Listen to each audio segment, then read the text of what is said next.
Hablar del aserrado es hablar de historia viva del uso de la madera. Esta industria hunde sus raíces en los propios inicios de la historia humana.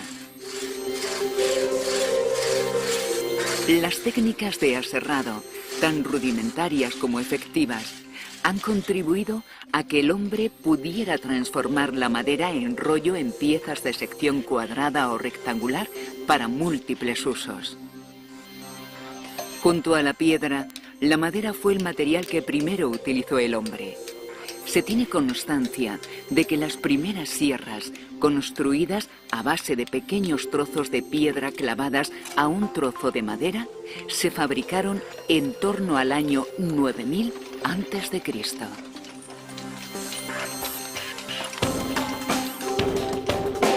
A partir de ese momento, el hombre no ha dejado de innovar esa herramienta rudimentaria hasta llegar a la imponente maquinaria de nuestros días.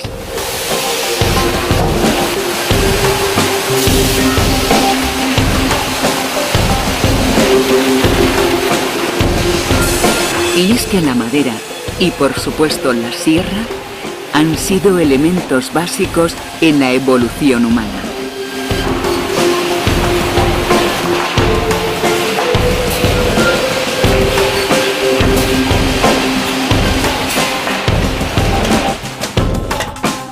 Desde las primeras chozas y los palacitos hasta las grandes construcciones, la madera ha sido protagonista de nuestra historia. En la Edad Media era habitual el uso del hacha o de la azuela para escuadrar grandes piezas de madera. Una cuerda manchada en carbón o de arcilla servía para trazar una línea recta por donde discurriría el corte.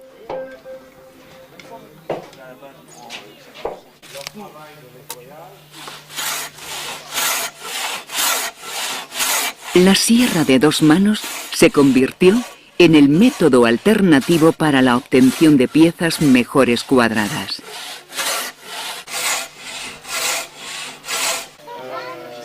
O los mismos muros de la edificación requerían de madera para encofrar piedra y argamasa. Sin estas técnicas tan ingeniosas, hubiera sido imposible construir grandes edificios, pequeñas casas o los imponentes buques mercantes o de guerra. Detrás de cada producto, y por lo tanto de cada oficio, la madera siempre ha estado presente. Precisamente, el primer documento histórico en el que aparece una sierra hidráulica data del año 1230. Su autor fue el arquitecto francés Villac de Honnecur, y al sencillo dibujo le acompañó una explicación no menos escueta. De este modo cierra una sierra por sí misma.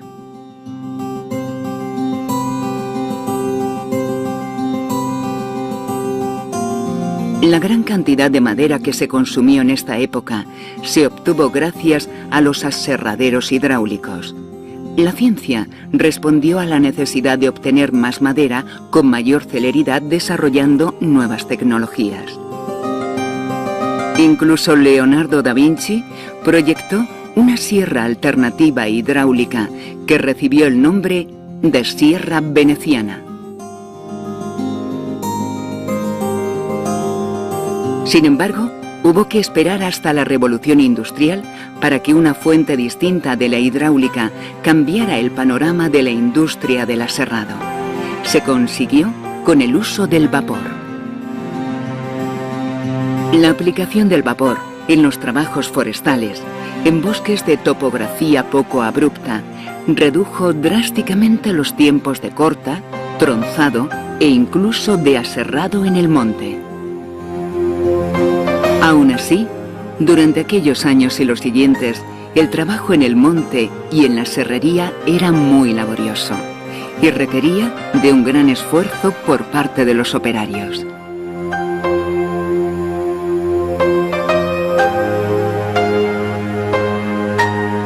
En España, después de la Guerra Civil, el trazado del ferrocarril demandó grandes cantidades de traviesas que se obtenían en el propio monte para rentabilizar los tiempos de ejecución.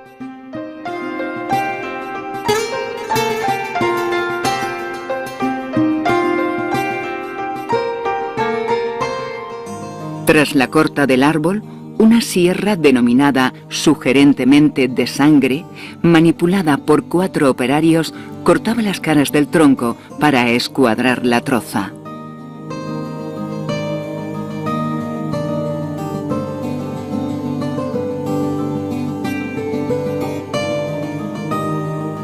Desde las entrañas del monte, con pequeños burros, se bajaban hasta el cargadero, o se hacían deslizar por laboriosas lanzaderas que sorteaban barrancos hasta alcanzar el río que hacía de carretera.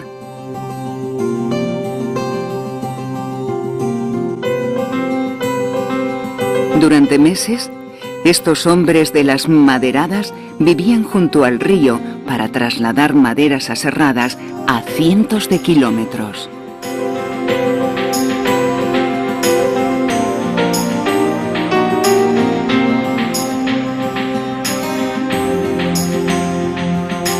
Hombres rudos, de cucharada y paso atrás, que sin saberlo se estaban convirtiendo en los protagonistas de la historia del aserrado en España.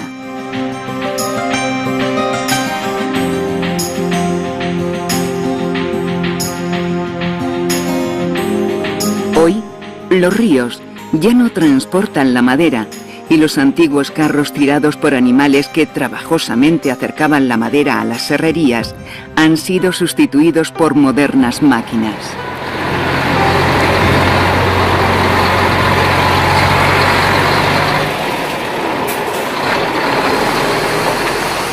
Tras su llegada al aserradero, la madera espera a ser procesada. Es apilada y ordenada cuidadosamente. De su clasificación dependerá en gran medida el rendimiento del aserradero.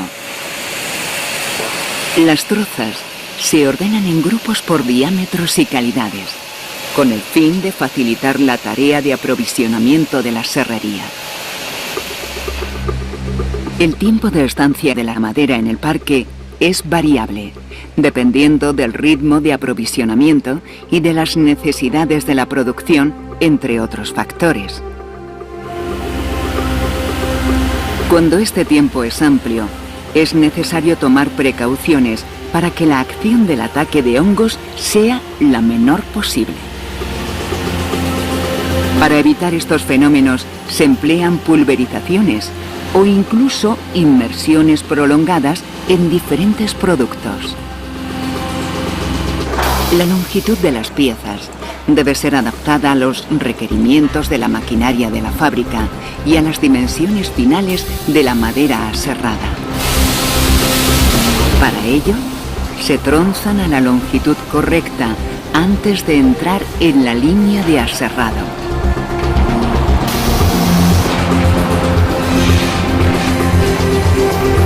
Para todos estos movimientos se utilizan generalmente carretillas elevadoras muy versátiles y de potencia necesaria para el manejo y la movilidad de grandes piezas. Estas poderosas máquinas mueven las grandes trozas como si se tratasen de finas ramas de escaso peso. Pero detrás de esos movimientos se encuentra la pericia de los operarios.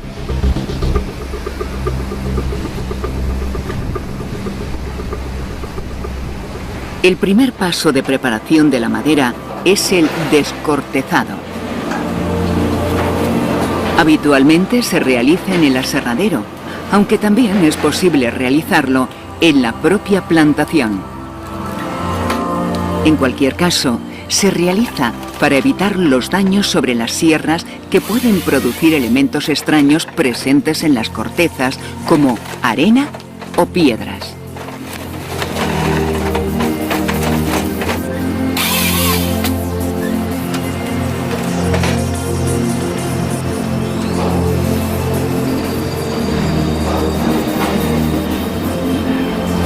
Las máquinas encargadas de descortezar en un aserradero habitualmente son de cuchilla, llamadas así porque su elemento principal son unas cuchillas que se sitúan sobre un rotor basculante de gran potencia.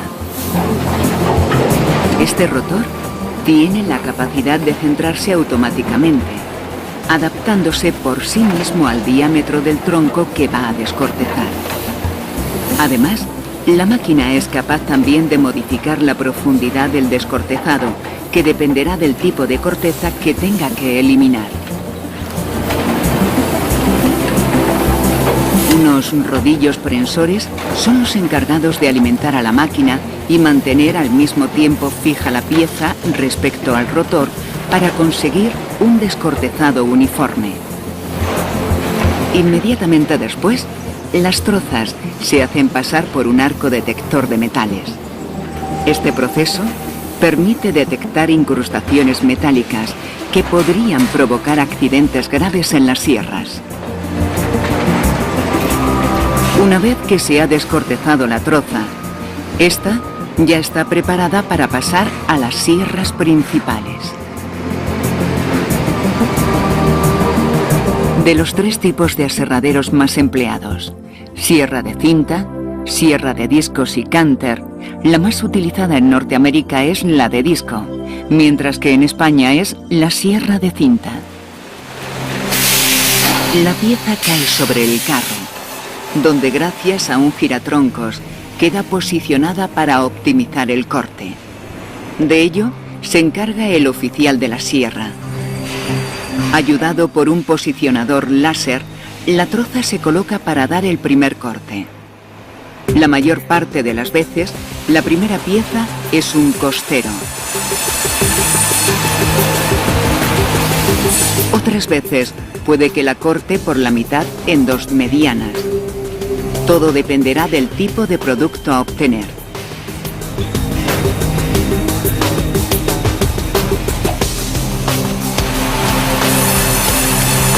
Tras el primer corte, comienza la danza en el carro. Sierra, carro y troza forman un armonioso baile de idas y venidas, en cada una de las cuales se obtiene una tabla o tablón.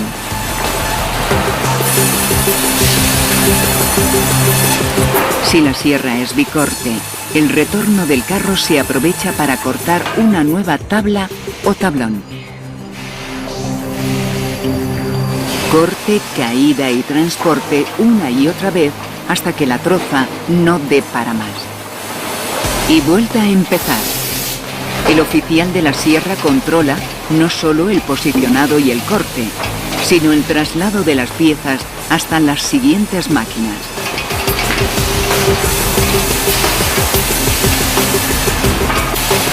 En la desdobladora, los costeros y otras piezas son desdobladas en gruesos menores, optimizando al máximo la madera de cada troza.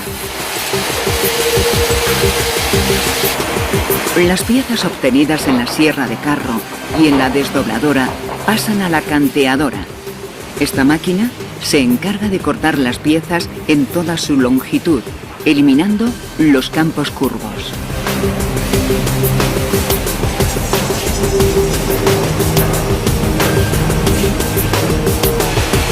Por último, la retestadora se encarga de limpiar las testas de las tablas y tablones.